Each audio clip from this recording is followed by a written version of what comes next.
back to another one. Today we'll be learning how to create a table using HTML.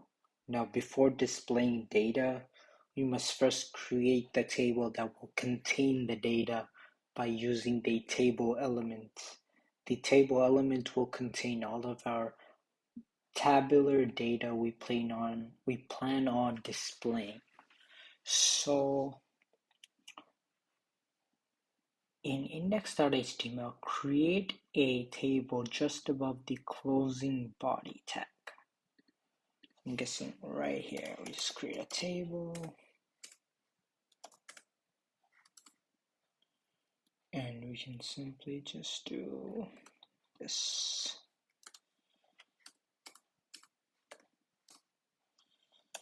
Table. There you go. Right.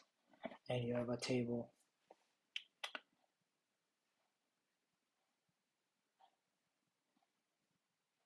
And I will also go over how to do the table rows.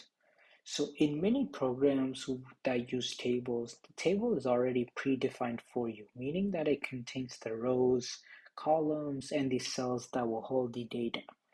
In HTML, all of these components must be created.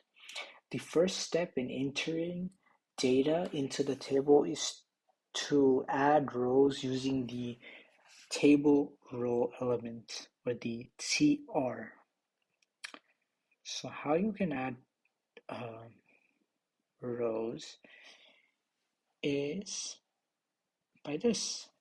2 rows have been added because, okay, so I wish I would just do it side by side, but 2 rows basically.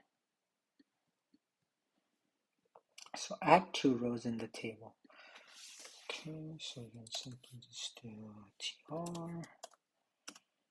and then /tr and then tr /tr, run it, and there you go.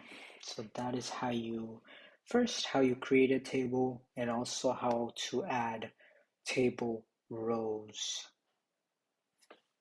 And let's also try to see, and you can add data, which we will be learning in the next video. But until then, thank you so much for watching, and if you did enjoy this, please comment, like, and subscribe, and I'll see you guys in the next one. Thank you so much for watching.